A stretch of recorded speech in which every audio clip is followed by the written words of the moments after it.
नमस्कार. मी भाग्यश्री फाटक. मार्केट आणि मी हा सोप्या मराठीतून शेअर मार्केट समजावून सांगण्याचा माझा एक उपक्रम आहे. जर आपण डेटा पाहिला तर त्याच्यात बॉन्ड यील्ड जे आहे ते कमी कमी होत जात आहे. 4.26 बॉन्ड यील्ड कमी व्हायला लागले ते आता 4.14 आलं आहे. जसं जसं बॉन्ड यील्ड कमी व्हायला लागलं आहे तसं फॉरेन इन्व्हेस्टर्सची आपल्या बाजारात थोड्या थोड्या प्रमाणात खरेदी होते आहे. डॉलर इंडेक्ससुद्धा 100च्या खाली आहे, 96.73. त्यामुळे मेटलचे शेअर वाढताना दिसत आहेत. आणि तिसरं, क्रूड मात्र वाढत आहे. इराणबरोबरच्या तंट्यामुळे 69.21 एवढ्या घराला क्रूड आलं आहे. काल अमेरिकेमध्ये रिटेल सेल्स डेटा आला. तो वीक होता, चांगला नव्हता. त्याच्यामध्ये ग्रोथ दिसली नाही. त्यामुळे बॉन्ड यील्ड आणखीन कमी झालं. कोका कोलाचे रिझल्ट अपेक्षेच्या मानाने कमी आले आणि फेरारीचा रिझल्ट मात्र खूप छान आला. त्यामुळे शेअर 10% वाढला.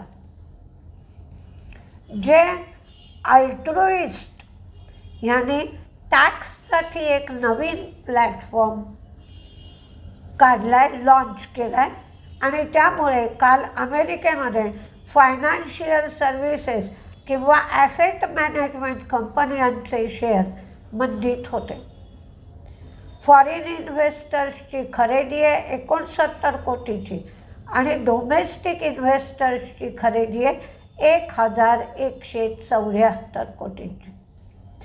भेळचा OFS आज नॉन रिटेलसाठी आहे, उद्या रिटेलसाठी असेल. सरकार 5% हिस्सेदारी विकणार आहे. फ्लोअर प्राईस 254 रुपये आहे. पण त्याचबरोबर भेळला 2800 कोटीची ऑर्डरसुद्धा मिळाली असेल. त्यामुळे दोन्हीचाही प्राईसवर परिणाम असेल.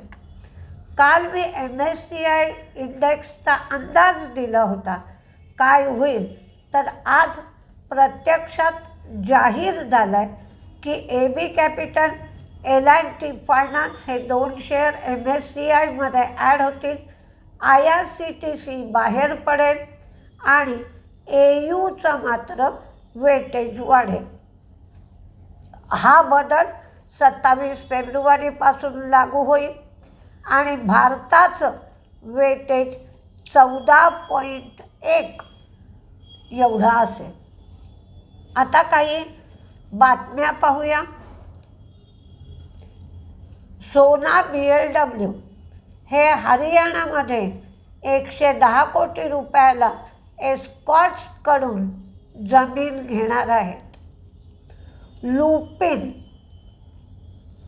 इप्राट्रोपियम ब्रोमाइड नासल सोल्युशन यासाठी US FDAकडून लुपिनला परवानगी मिळाली आहे. श्रीराम प्रॉपर्टी कोइंबेडू येथील जमीन डेव्हलप करण्यासाठी त्यांनी करार केला आहे. IRB इन्फ्रा यांचं टोल कलेक्शन 20% वाढलं आहे. मनकाइंड फार्मा शॅलेट हॉटेलच्या सबसिडियरीमधला स्टेक ते 530 कोटी रुपयाला विकणार आहेत. ONGC ब्रिटिश पेट्रोलियम बरोबर त्यांनी करार केला आहे आणि ब्रिटिश पेट्रोलियम मुंबई हायला तंत्रज्ञान पुरवणार आहे. टाटा मोटर्सला इंडोनेशियाकडून 70,000 व्हेकलसाठी ऑर्डर मिळाली आहे. या 70,000 व्हेकलमध्ये 35,000 योद्धा पिकअप आणि टाटा अल्ट्रा T7 ट्रक्स याचा समावेश आहे. 35,000 योद्धा आणि 35,000 टाटा अल्ट्रा ट्रक अशी एकंदर 70,000 कोटी व्हेकल्स 70,000 व्हेकल्सची ऑर्डर आहे. साधारण 10,000 कोटींची ही ऑर्डर होईल.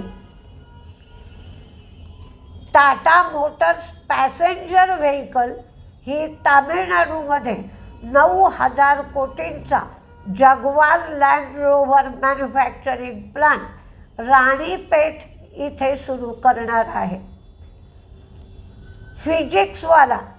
फिजिक्सवाल्याचा लॉक इन पिरियड संपलाय. IPO प्राईस 109 होती. IPO प्राईसच्या पेक्षा कमी दराला शेअरची प्राईस आली आहे आणि ते किंगडर गार्डनमध्ये इन्व्हेस्टमेंट करणार आहेत, तर याच्यामध्ये प्रॉफिट कमी असतो म्हणून शेअर मंदीत जाऊ शकतो. अरविंदो फार्माच्या युनिट 7ला 483 फॉर्म इश्यू केला आहे. त्यामुळे अरविंदो फार्मा मंदीत जाऊ शकतो. आणि BHEL मी सांगितलं OFS येतो आहे. OFSची फ्लोअर प्राईस 254 रुपये आहे. त्यामुळे BHEL मंदीत राहू शकतो. आता आपण रिझल्ट्स बघूया. पुष्कळ रिझल्ट्स आलेले आहेत. मार्केटमध्येही मार्केट संपल्यावरही युनायटेड ब्रिव्हरीज रिझल्ट सुंदर आहे. युनायटेड ब्रिव्हरीज तेजीत राहू शकेल. IIFL प्रॉफिट कमी झालं आहे. NII कमी झालं आहे पण 3 रुपये डिव्हिडंड. पॉवरमेकचं प्रॉफिट रेव्हेन्यू वाढलं आहे, मार्जिन कमी. हिंदुस्तान फूडचा रिझल्ट चांगला आहे. आशियाना हाऊसिंगचा रिझल्ट सुंदर आहे. इंडिक्यूब स्पेसिस लॉस वाढला आहे. HEG म्हणजे हिंदुस्तान ग्रॅफाईट यांचा रिझल्ट खूपच छान आहे. शेअर तेजीत जाऊ शकतो. हिंदुजा ग्लोबल ही तोट्यातून फायद्यात आली आहे. रिझल्ट चांगला आहे. 2 कोटी तोटा होता, त्याचा 42 कोटी फायदा आहे. कर्नाटक बँक प्रॉफिट वाढला आहे. NII फ्लॅट आहे पण यांच्या प्रोव्हिजन वाढले. ब्रिटानिया रिझल्ट चांगला आहे. EIH प्रॉफिट मार्जिन कमी, रेव्हेन्यू वाढला आहे. टॉरेंट पॉवर रिझल्ट चांगला आहे. ॲफकॉन प्रॉफिट रेव्हेन्यू कमी, मार्जिन वाढला आहे. टेक्नो इलेक्ट्रिक रिझल्ट चांगला आहे. ग्रासिमचा रिझल्ट चांगला आहे. अपोलो हॉस्पिटलचा रिझल्ट सुंदर आहे. 10 रुपये डिव्हिडंड दिला आहे. इंडिया ग्लायकॉलचा रिझल्ट चांगला आहे. पण गुजरात नर्मदा यांचं प्रॉफिट कमी झालं आहे. रेव्हेन्यू मार्जिन वाढलं आहे. लँडमार्क कार प्रॉफिट रेव्हेन्यू वाढला आहे, मार्जिन फ्लॅट राहिलं आहे. HLE ग्लास कोट रेव्हेन्यू वाढला आहे. टायटन रिझल्ट चांगला आहे, प्रत्येक गोष्ट वाढली आहे. किर्लोस्कर फेरस प्रॉफिट कमी झाला आहे, रेव्हेन्यू मार्जिन वाढला आहे. 3 रुपये डिव्हिडंड. आयशर मोटर रिझल्ट चांगला आहे. ऑइल इंडिया प्रॉफिट रेव्हेन्यू कमी, मार्जिन वाढला आहे. प्रिन्स पाईप लॉस कमी झाला आहे, रेव्हेन्यू कमी, मार्जिन वाढला आहे. ज्युबिलंट फूड रिझल्ट चांगला आहे, शेअर तेजीत राहू शकतो. ZF यांचाही रिझल्ट चांगला आहे. मोती सन्स रिझल्ट चांगला आहे. DCW प्रॉफिट कमी, रेव्हेन्यू वाढला, मार्जिन कमी. लुमॅक्स ऑटो रिझल्ट छान आहे, प्रत्येक गोष्ट वाढली. NLC प्रॉफिट कमी, रेव्हेन्यू वाढला, मार्जिन कमी.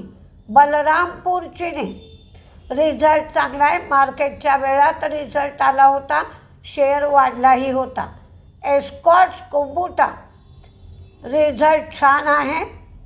त्याने 18 रुपये स्पेशल डिव्हिडंड दिला आहे आणि 593 कोटी रुपये गुंतवून ग्रीनफील्ड प्रोजेक्ट ते सुरू करणार आहेत. सफारी प्रॉफिट रेव्हेन्यू वाढला, मार्जिन कमी. फिनोलेक्स केबल प्रॉफिट रेव्हेन्यू वाढला, मार्जिन कमी. न्यूक्लियस सॉफ्टवेअर प्रॉफिट कमी झाला आहे, रेव्हेन्यू आणि मार्जिन वाढलं आहे. वोखाटचा रिझल्ट छान आहे, प्रत्येक गोष्ट वाढली. मोरॅपन लॅब रिझल्ट चांगला आहे. एडलवाईज ही लिडो या कंपनीमध्ये 75% स्टेक घेणार आहे. संवर्धना मदर्सन प्रॉफिट रेव्हेन्यू वाढला आहे, मार्जिन फ्लॅट. ज्योती CNC प्रॉफिट रेव्हेन्यू मार्जिन प्रत्येक गोष्ट वाढली आहे. एडलवाईज प्रॉफिट रेव्हेन्यू वाढला आहे. सन फार्मा ॲडव्हान्स लॉस कमी झाला, रेव्हेन्यू वाढला. नाल्को रिझल्ट खूप छान आहे, प्रत्येक गोष्ट वाढली. TVS सप्लाय चेन फायद्यातून तोट्यात गेली. ओरिसा मिनरल्स ही सुद्धा फायद्यातून तोट्यात. क्रिसिल फायदा आणि मार्जिन वाढलं, रेव्हेन्यू कमी. HBL इंजिनिअरिंग फायदा, रेव्हेन्यू कमी झालं, मार्जिन वाढलं. जीनस पॉवर रिझल्ट चांगला आहे. होंडा रिझल्ट खराब आहे. LG इक्विपमेंट रेव्हेन्यू वाढलं. NFL तिन्ही गोष्टी कमी झाल्या, कमजोर रिझल्ट. एमटार प्रॉफिट वाढलं, रेव्हेन्यू वाढलं, मार्जिन कमी झालं. रिस्पॉन्सिव्ह प्रॉफिट रेव्हेन्यू वाढलं, मार्जिन कमी. न्यूलँड प्रॉफिट रेव्हेन्यू वाढलं, मार्जिन कमी. इन्सेक्टिसाइड्स प्रॉफिट वाढलं, रेव्हेन्यू फ्लॅट, मार्जिन वाढलं. सिग्नेचर ग्लोबल प्रॉफिट वाढलं, रेव्हेन्यू वाढलं, मार्जिन 1.6%. नायका प्रत्येक गोष्ट वाढली, रिझल्ट चांगला. GSFC प्रत्येक गोष्ट वाढली, रिझल्ट छान आहे. अशोका बिल्डकॉन प्रॉफिट वाढलं, मार्जिन वाढलं, रेव्हेन्यू कमी, पण त्यांना टॅक्स क्रेडिट मिळालं आहे 654 कोटी. गॅलेक्सी सर्फॅक्टंट्स प्रॉफिट आणि मार्जिन कमी, रेव्हेन्यू वाढलं. सॅन्सेरा रिझल्ट चांगला आहे, प्रत्येक गोष्ट वाढली. इक्राचा पण रिझल्ट चांगला आहे. ISGEC हेवी इंजिनिअरिंग यांचं प्रॉफिट कमी, मार्जिन कमी, revenue flat. Force motor profit revenue वाढला आहे, मार्जिन कमी. यात्रा ऑनलाईन यांचा रिझल्ट चांगला आहे, प्रत्येक गोष्ट वाढली. आणि पातंजलीचा सुद्धा रिझल्ट चांगला आहे, प्रत्येक गोष्ट वाढली आहे. आता कुठले शेअर मंदीत आणि कुठले तेजीत राहतील हे पाहूया. तेजीतले share Apollo hospital, Eicher motor. Apollo हॉस्पिटलच्या बाबतीत एक गोष्ट पाहावी लागेल. आपण आरपूज जसे बघतो टेलिकॉमच्या बाबतीत, तसंच हॉस्पिटलच्या बाबतीत ॲव्हरेज रेव्हेन्यू पर पेशंट बघतो. तो त्यांचा 11% वाढला आहे. 1.80 लाख म्हणजे 1,80,00,000 एवढा रेव्हेन्यू त्यांना प्रत्येक पेशंटकडून मिळतो. अपोलो हॉस्पिटल तेजीत राहील. Eicher motor, Grasim, Titan, Jubilant food, Allcargo terminal, Torrent power, AB capital, Hind rectifier ते रिझल्ट बरोबर बोनस डिक्लेअर करतील. आयॉन एक्सचेंज त्यांना 1730 कोटीची ऑर्डर ओमानकडून मिळाली आहे. D Mart, Tata Motors, GNFC, HEG, Colgate, Poonawala, Gujarat Pipavav, Huhtamaki PPL, Mahindra and Mahindra, HUL आणि नेफ्रो केअर हेल्थ. तर मंदीमध्ये BHEL, अरविंदो फार्मा आणि फिजिक्सवाला हे 3 शेअर मंदीत राहू शकतील. तर बघूया काय काय होत आहे. पण हल्ली मार्केट जास्त रिस्पॉन्स देत नाही. 200 पॉईंटच्या आसपास सुरुवातीला तेजीत उघडे, नंतर काय होत आहे ही मार्केटची लहर आहे. बघूया काय काय होत आहे. नमस्ते.